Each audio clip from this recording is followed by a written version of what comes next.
A 10-year mystery, one of the most high-profile, baffling cases this century. It just completely eats into you all the time. A father, a mother, closest friends devastated, as 35-year-old chef Claudia Lawrence walks across CCTV screens out of their lives. It's just confirmed that I'm a rubbish friend I couldn't find. A firestorm in the media. I just thought, shit. Blowing the inquiry off course. This is not the way I wanted it to go at all. Police facing a wall of silence. It did seem sometimes as if a mist had been created, enveloping the murder investigation that covered up the truth. North Yorkshire Police taking a lot of criticism over the investigation. So did Claudia come to harm? Claudia's phone was deliberately switched off. Was it an abductor? Or could she be alive, overseas? One of the theories was that she'd left the UK in a van and been brought across to Cyprus, smuggled into the country. Never before broadcast testimony about a mystery lover 2 nights before the disappearance. She'd been out with a male friend the evening, and things progressed. A body has never been found. I think as a mum, I'd feel a cut-off here. Until we get the knock on the door, I still have hope. So is Claudia Lawrence missing or murdered?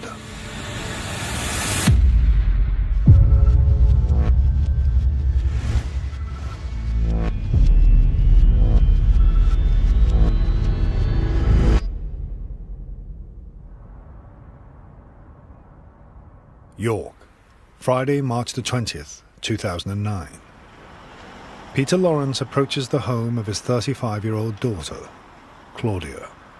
I had a telephone call from Susie, one of Claudia's best friends, and she was very concerned that she hadn't been able to contact Claudia. I was extremely worried because Claudia is always constantly in touch with her friends.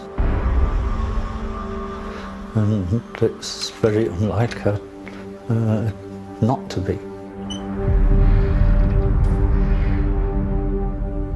The previous night, Susie Cooper had expected to meet Claudia at the Nag's Head near the house.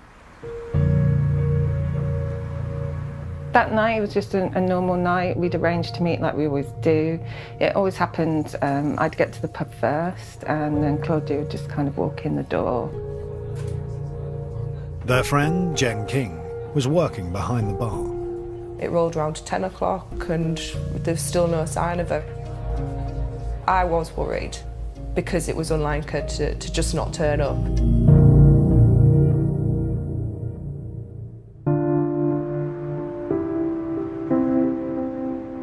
Claudia was due at work at 6 o'clock the next morning as a chef in the university canteen. The next morning, when I woke up, found her phone, it went to voicemail, and that was when I knew something was wrong.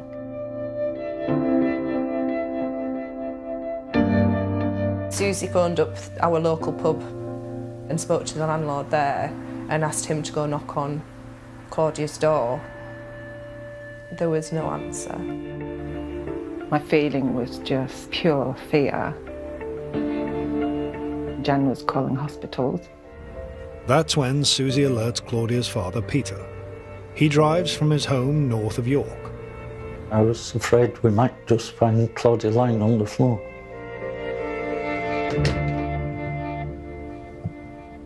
Her slippers were just inside the door, as they would be if she'd popped her boots on that March morning to go up to the university. And everything looked perfectly in order. The house was just as it should be. There was nothing weird. In the kitchen, unwashed breakfast crockery. I slipped upstairs just to have a quick look in the bedroom, and everything looked okay there. I was worried enough to call the police. 2 officers were round at the house within about 5 minutes and they were taking it very seriously. One of the officers went upstairs, I went with her, and there was her necklace lying on top of the chest of drawers. And I noticed that Claudia's handbag was hanging on the end of the bed. The officer found that she hadn't taken a driving licence, credit card, passport or anything else. But Claudia's chef's whites are missing. So is her mobile phone. So it looked to me as though she'd probably just come off to work. Peter and Claudia's mother, Joan, separated 13 years before the disappearance. Joan was not immediately informed Claudia was gone. I think I should have been told and I would have gone straight away. Disbelief, shock. You think she's going to turn up. You think that this sort of thing happens to other people, not to you. Saturday, March the 21st. North Yorkshire Police launch a missing person appeal. The Claudia Lawrence case is one of the most difficult and indeed turbulent investigations that the North Yorkshire Police has ever had to carry out. Colin Sutton is a former senior investigating officer with the Metropolitan Police. North Yorkshire Police have taken a lot of criticism over the investigation, and I think partly for that and because it's still a live investigation, they're reluctant to talk to the media about it. But 2 months in, with no breakthrough, the detective superintendent leading the inquiry did go on the BBC's Crime Watch programme to appeal for information. They interviewed Ray Galloway, who made a comment which changed everything. Changed everything for Claudia, for us, and for the way the whole investigation was going to go forward.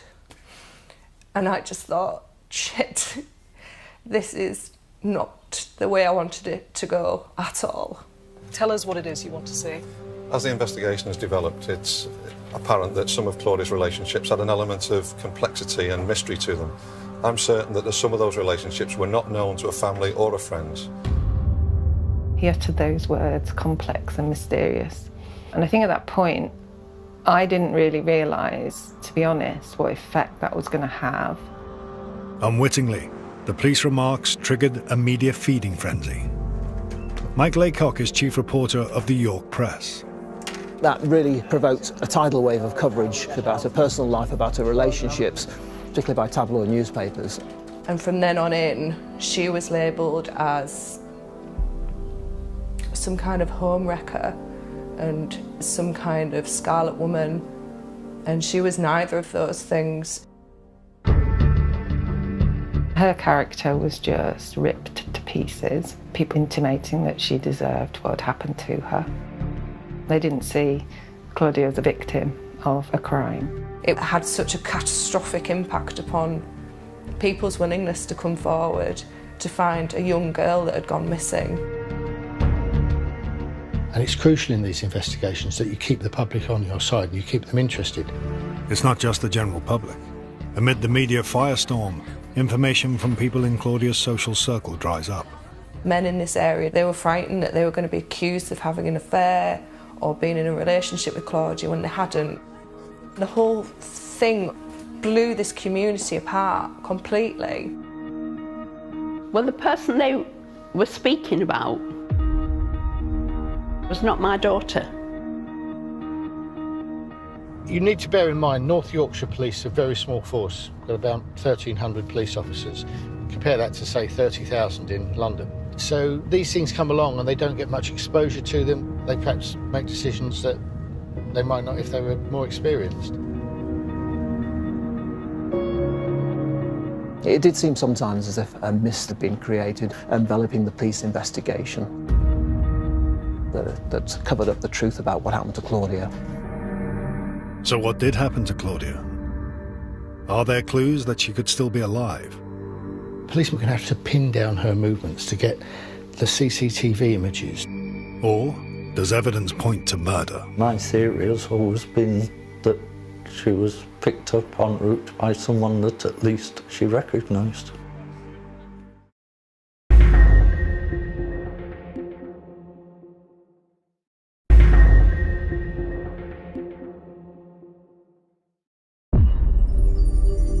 Claudia Lawrence disappeared in 2009, aged 35. It was probably a healthy upbringing when they were outdoors a lot. Claudia and her older sister Ali live with Mum Joan and Dad Peter in Malton, 18 miles from York. He was a partner at a solicitor's firm. Her one love, if you like, was horses and ponies. She had a pony of her own from a very early age. She was fine, just very normal. She had riding lessons every Saturday. They were dog mad, horse mad. She was shy. She was certainly camera shy, so there's very few photographs of Claudia around. Older sister Ali was more academic, but Claudia was more adventurous, which resulted in a few trips to our local cottage hospital. After leaving school, Claudia went to catering college and found a job at a York University canteen. When she disappeared, police needed to speak to her workmates, friends and family. So as always in an investigation like this, you find out how the victim lived and you'll probably find out what happened to them. Colin Sutton is a former murder detective with the Met Police. It's essential to get an idea of Claudia's relationships, what she did, who she spent her time with, who was close to her. Working with Claudia in the canteen was chef David Oxer. She got on with her work. Kept self to self, wasn't really bothered in other people's gossip. There was the usual banter in the kitchen. You need to be a bit quicker doing this, or she prepped a carrot if you're doing it the right thickness. Stuff like that, really. I think her being interested was her social life with her friends. She liked to enjoy herself after work.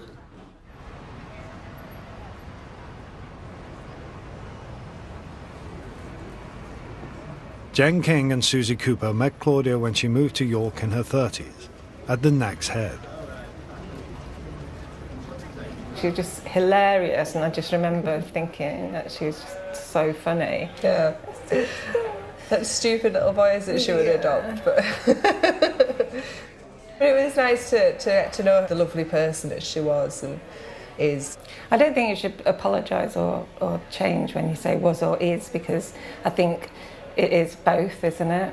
Because we can speak about her in the past tense because we haven't seen her for 10 years, but she still is as well, because as far as we know, she is still around. We were both single. We kind of hit it off straight away. I'd never had a friend like Claudia before. I've never really been very good at making friends anyway, but I think that Claudia just kind of got me and didn't judge me and accepted me. She just said, we're spinster sisters. So this is the card that Claudia left me at my front door with a bunch of flowers when I was feeling poorly. It just says, to sister, hope you're feeling better soon. Love you lots, sister. She's the sort of friend I always wanted, and she's the sort of friend that I eventually found. In 2007, Jen moved in with Claudia at the house where she was living when she went missing, just down from the Nag's Head in Hewith. The three of us tended to go to the Nags. It was just convenient for us. We knew all of the customers in there and everyone was just so lovely. When Claudia went missing in March 2009, there was obviously a possibility that she'd been harmed by somebody, so police had to look at her romantic relationships as well as her other social life. And the starting point for that was the centre of her social life, really. It was the Nag's Head pub. For the pub to be focused on and us to be focused on by the police has been quite a shock, really. People in the pub started to get a bit pissed off, let's say, by the amount of times the police wanted to talk to them. Nag's Head seemed to be quite a close-knit community. Police believed that people were keeping information back from them. In June 2009, the negative image around Claudia is reinforced when a woman tells a national paper Claudia had an affair with her husband, ending the marriage. That episode, together with other relationships that Claudia had had, meant that police had to explore these, less than savoury lines of inquiry.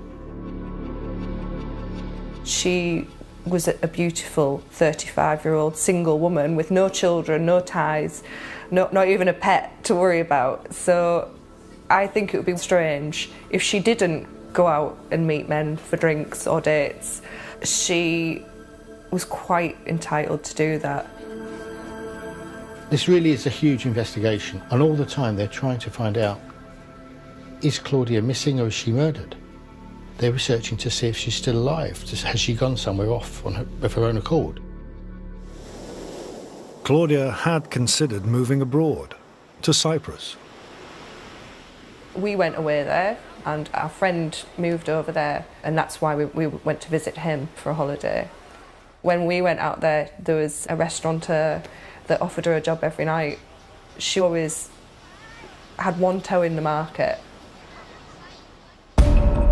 It became obvious to the police Claudia was a woman who had lots of friends throughout the UK and even abroad, particularly in Cyprus. So they knew they were going to have to pin down an hour-by-hour picture of what happened leading up to the time when she was reported missing. One witness, who's never previously spoken to the media, has key evidence about Monday the 16th, 2 nights before Claudia was last seen. A year after the disappearance, David Oxer, her co-worker, remembered something she'd said about that night. The Tuesday, she looked a bit worse aware. And I said to her, you look a bit rough this morning. And she says, yeah. I said, so not get no sleep last night? She said, no, not a lot. She informed me, yeah, she'd been out and she was being with a male friend the evening, and things progressed. Police believe Claudia had a casual boyfriend at the time she disappeared, but that the man spoken about to David Oxer was someone else. Clearly, this man is somebody the police would really like to have spoken to. He's never come forward. Wednesday the 18th of March 2009, the last day Claudia is seen alive. She walks the 2.3 miles to work because her car is at a garage for service. At 2:30, she sets off for home again, tracked by CCTV. Peter helped confirm to police it's Claudia in the footage. That's Claudia just walking out of her place of work at the university with a little rucksack on. The next CCTV sighting, police say, shows Claudia outside Melrose Gate Post Office at 2:50 p.m. On the journey between university and her home on Heworth Road, she's about halfway. And someone who looks very much like Claudia has just posted a letter and carried on walking up towards Heworth. There have been extensive inquiries by the police, but we still don't know what was in that envelope or to whom was it addressed. Claudia is seen again, nearer her house. A local childminder who knew Claudia from the Nag's Head saw her walking past at about 3:10 and said that she shouted to her and waved enthusiastically, and Claudia just seemed her usual cheerful, happy self. But 4 hours later, at 7:15 p.m, a figure is captured on CCTV turning into a junction, yards from Claudia's house. And then a minute later he's back and he's got a bag over his shoulder. Somebody's coming along and you see him stop, as if, I don't want to bump into him, I don't want him to see me. And he lets this person go past, and then he goes out and turns towards Claudia's house. It looks suspicious, it's odd behaviour. Why did he not want to come across that person on the main road? As those images are being recorded, it seems Claudia is passing a normal evening. At 7:27 p.m, she speaks to Peter. He offers to lend her his car to get to work. She says she'll walk. She seemed perfectly happy with things. At 8:04 p.m, Claudia speaks to her mum, as she does daily. She seemed normal. She was going to bed. She was going to be in bed by 9 because that's what she did when she had an early start. The last text sent to Claudia's phone that night is from a friend in Paphos on Cyprus. It arrives at 12 minutes past 9. Claudia never read or opened that message. It's not known at what time Claudia actually goes missing. That night? The following morning? Police do believe that the most likely explanation for Claudia's disappearance is that she was abducted while walking to work that morning by a man who she knew. If somebody that she didn't know had stopped and offered a lift, there is no chance, not one chance at all, in my mind, that she would have got in.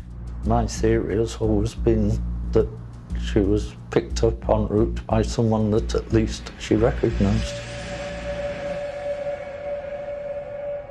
What the police try to do is piece together, second by second almost, that journey to work. And you're looking for something out of the ordinary because adult women early in the morning walking to work very, very rarely get abducted.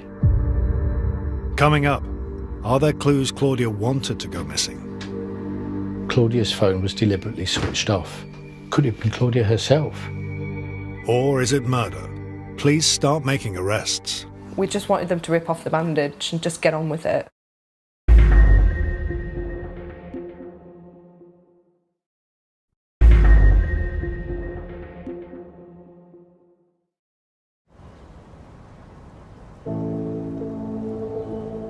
Thursday, the 19th of March 2009. Claudia Lawrence is due at work at 6 a.m.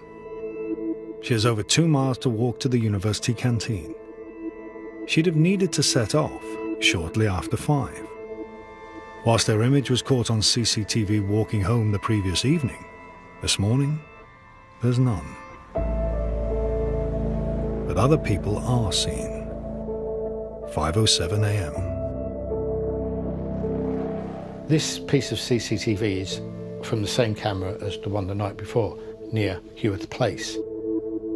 Police believe this could be 57-year-old local property landlord Richard Cartwright. Difficulty is, just 3 weeks later on the 9th of April, Richard Cartwright died of natural causes.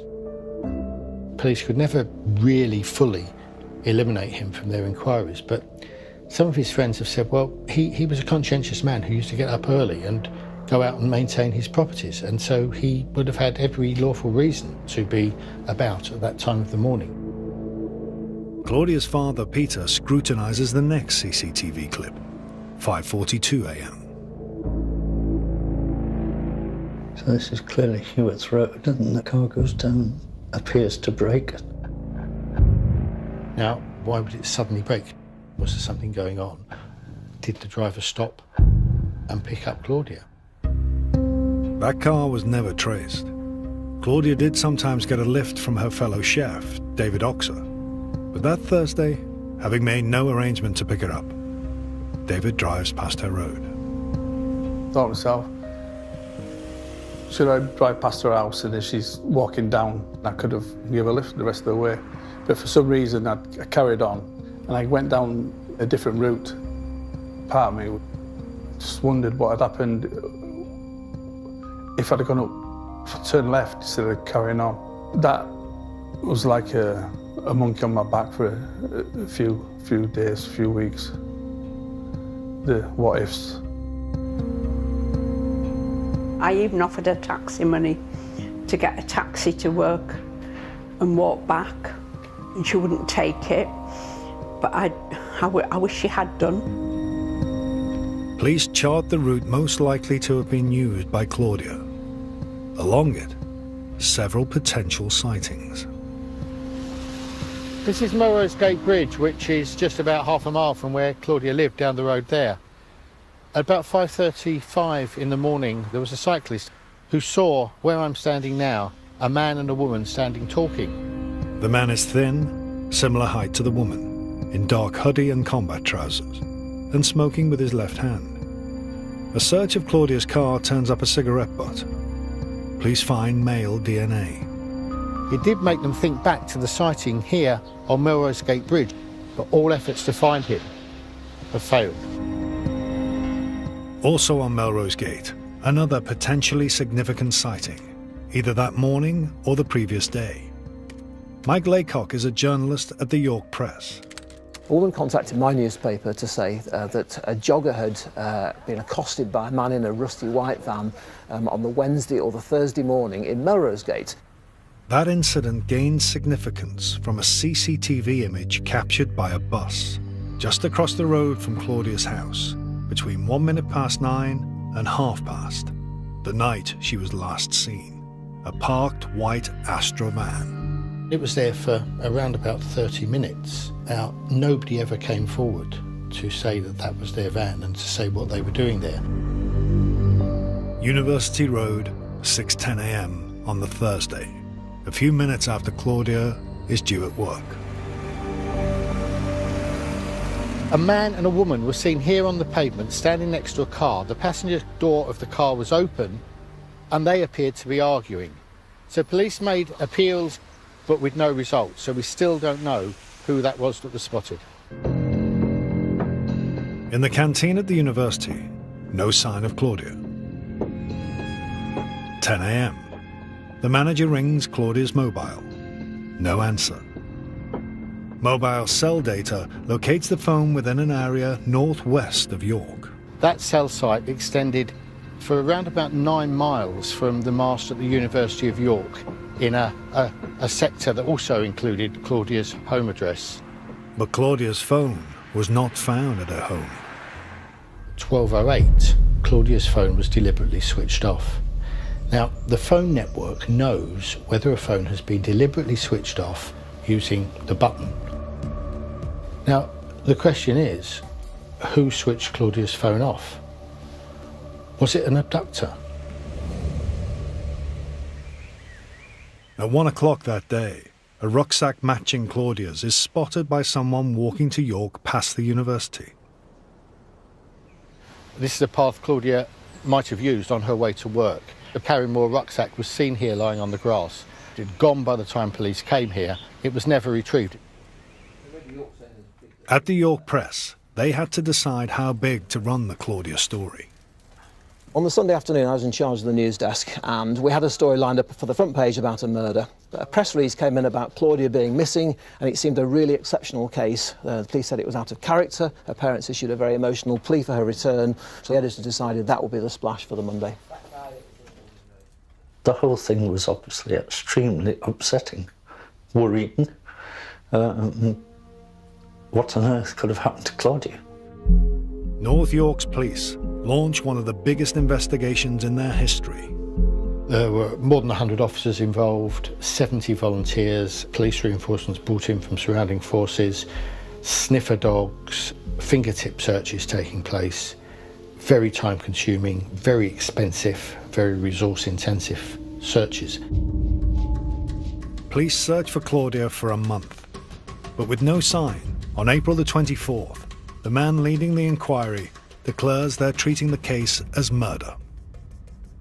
That's when we agreed that we would work on parallel lines with both trying to find out the same thing, but him thinking it's murder, me thinking she's missing. The Nag's Head is searched by officers with a dog trained to sniff out human remains. A bedsheet with a blood spot is taken for analysis. That was put in the press as like, oh my God, they found blood in the Nag's Head. That could have been anything, you know, various people stay there. DNA tests on the blood are inconclusive. Claudia's phone records are analysed. One area of York becomes a particular focus of investigation. It was clear that she'd been spending a lot of time here in Acomb in the weeks leading up to her disappearance. There were, at one stage, even a request for taxi drivers who might have taken Claudia over to Acomb to get in touch with the police. So within just a couple of months, over 1,000 witness statements had been taken, 240 different properties searched, and everything drew a blank. With dwindling leads and costs running at over £750,000, The following summer, the inquiry is scaled down from 100 officers to 16, then 7. It's actually understandable. You can't keep a team of officers there waiting for someone to ring up or come in with information. I mean, you just can't. No progress really had been made, and the investigation really was stalling. But then in 2013, police announced a new major crime unit in Harrogate will review the case. There was a good feeling that you had very experienced officers going over the whole thing again. After re-evaluating original evidence, a car is seized, houses are searched, a pub in Acomb has its cellar dug up. Finally, in 2014, an arrest on suspicion of murder, a home searched, a man released, another arrest for perverting the course of justice, a man never charged. Then in 2015, a further arrest on suspicion of murder. We can't give names for legal reasons. When the first arrest of 2015 was made, it was clear that there was a storm coming. It was like we just wanted them to rip off the bandage and just get on with it. After advanced analysis of CCTV and DNA, 4 arrests on suspicion of murder, a file sent to the Crown Prosecution Service, but still no conclusive proof, still no body. The CPS decided that there wasn't sufficient evidence, and so the men were released from their bail. Coming up, could Claudia have met a notorious serial killer? Previous serial killers are brought into stories like, oh, it could be them. And then you start thinking, could it be? Or could she have been sex trafficked to Amsterdam? I had heard that there was some sort of white slave trade going on.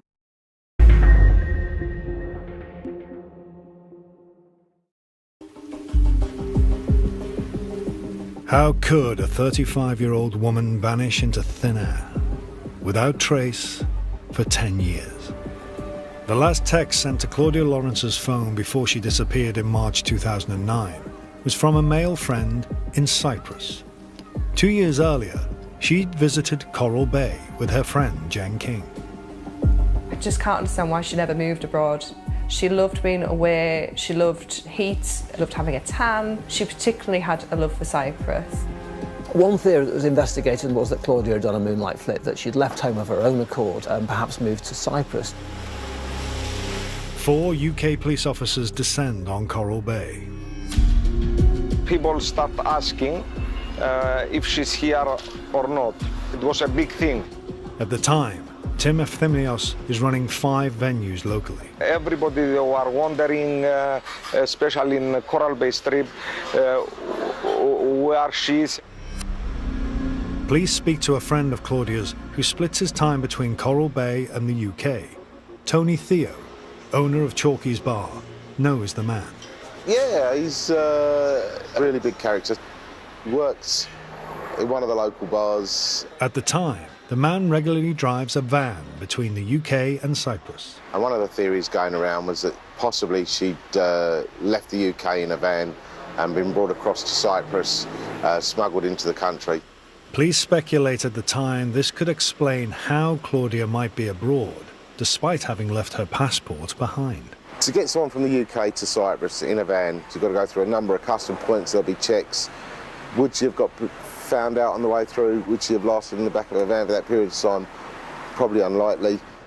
Claudia had spoken of finding work in Cyprus. She would make friends with bar staff and with restaurant staff, and she would stay in touch with them as well, and was quite often offered jobs to go work abroad.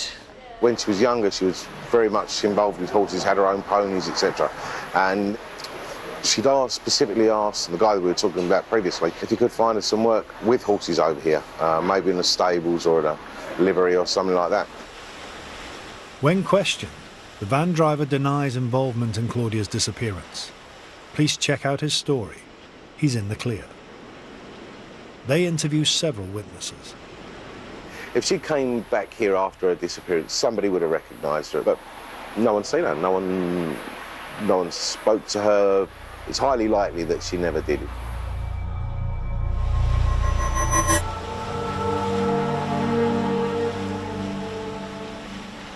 She wouldn't just up sticks and leave without telling anyone. She would have been mega excited about it and worrying about it. She just wouldn't go just like that. But in July 2012, the smuggling theory gains new traction. Police learn a private detective claims to have seen Claudia in Amsterdam. Colin Sutton is a former senior police officer. Some have suggested, because of Amsterdam's connections with the sex trade, that this is supportive of the notion that she was sex trafficked across to Amsterdam. I guess sex trafficking did come up in my mind as a possibility. Although Claudia's 35 when she went missing, I think it's usually young girls that get trafficked. Claudia's mother, Joan, has also speculated about sex trafficking. I had heard that there was some sort of white slave trade going on. But how could Claudia have journeyed to Holland with no passport? During the making of this film, Joan revealed for the first time a potential sighting, which opens a new possibility. There was this gentleman from York who had gone to live at Hartlepool, contacted me, was convinced he saw Claudia down by the marina. He recognised her from living in York. This gentleman told me there were boats going to Amsterdam daily from Hartlepool, and she could have been on one of them. So could Claudia be leading a new life overseas? Dutch police check out the Amsterdam story, but there's no trace of Claudia. I'm absolutely convinced that she didn't disappear off to Cyprus or anywhere else. She was not a mastermind or a master criminal who would have been able to devise a way of going abroad from not using a bank account or a passport or anything else. One last theory. Was Claudia a victim of a serial killer? Christopher Halliwell, a Swindon taxi driver, was jailed in 2012 for 2 murders. If I can clear this up in the next few hours, will everything else be forgotten? A witness reports seeing Claudia near Claudia's home in 2009, talking to a man matching Halliwell's description.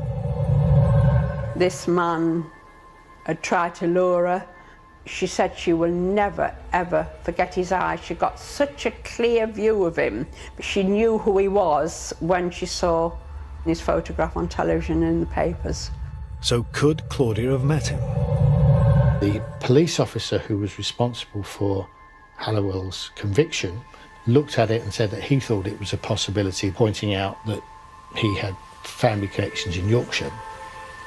I think it is credible, yes. But there were problems with it because Halliwell had some connections in Yorkshire. Yes, he did, but they were in Huddersfield, which is, a considerable distance away from York. Peter is on his way to Bishopthorpe Palace, private residence of the Archbishop of York. Archbishop John Centimore has kept Claudia's photo and a candle in the chapel since she disappeared. Oh, hello, Peter. Hello, John. Well, welcome. Thank you. Welcome again. Nice to see you. And you. Come in, please. Come in.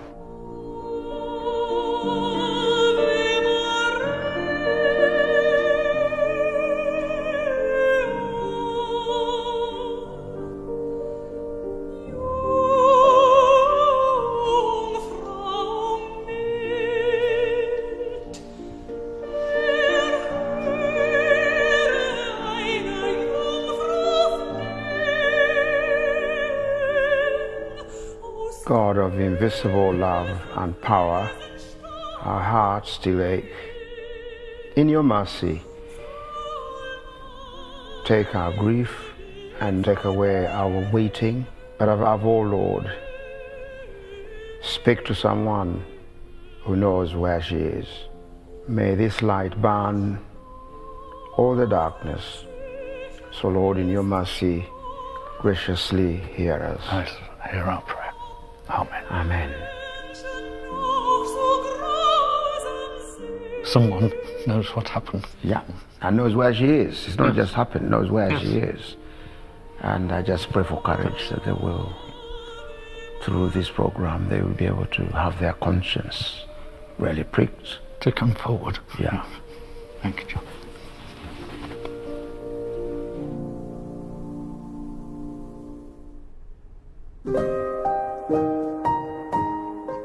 Claudia's disappearance leaves a legacy, a change in the law, due to Peter's persistence. It was only a few weeks after Claudia disappeared that I realised that you can't do anything with the financial and property affairs of any adult who's missing. And I thought, yeah, I'm a solicitor, I'm missing something. He campaigned successfully for relatives to be allowed to manage a missing person's estate.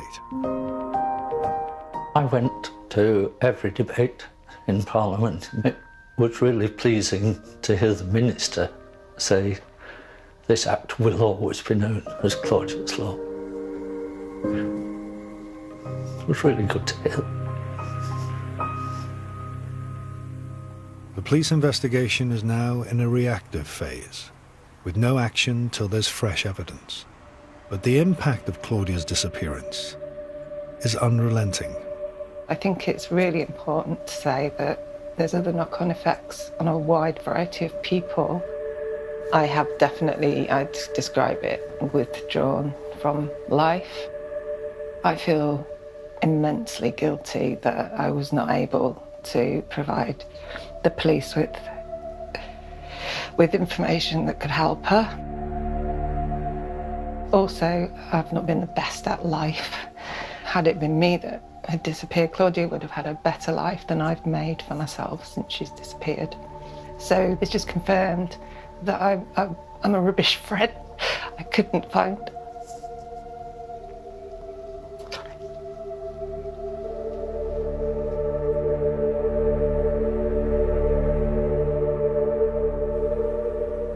I believe now she's dead. Now. Probably 5 years ago, I would have said still missing.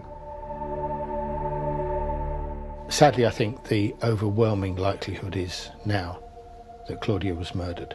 It's now 10 years. The chances of being found alive are just so slim as to be impossible. But Peter believes she may be being held captive. You've got to have some hope that she hasn't been murdered. We had those 3 women in America who were found after something like 10 years. There's half of me that wants her desperately to be alive, and there's half of me that desperately wants her not to be suffering and hope that if something happened to her, that she was gone before she even hit the ground. The hope dwindles, I guess. Whilst there is no answer, there's still hope. I think she's missing. I can't feel any cut-off whatsoever. I think as a mum, I'd feel a cut-off here. It just completely eats into you. It feels as though it's eating away all the time, wherever you are. It's hard on special occasions. There's no card to buy, there's no present to buy, there's no grave to visit, but then there might be one somewhere. You're wondering, you're waiting. But until we get the knock on the door, I still have hope. Haven't I?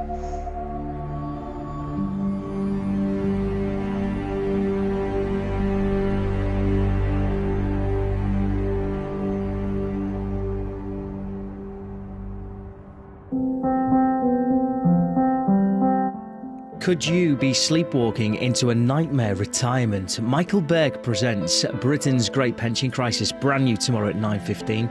Next, we remember the tragic case of Liverpool's schoolboy Rhys Jones and reveal the 5 clues that caught the killer.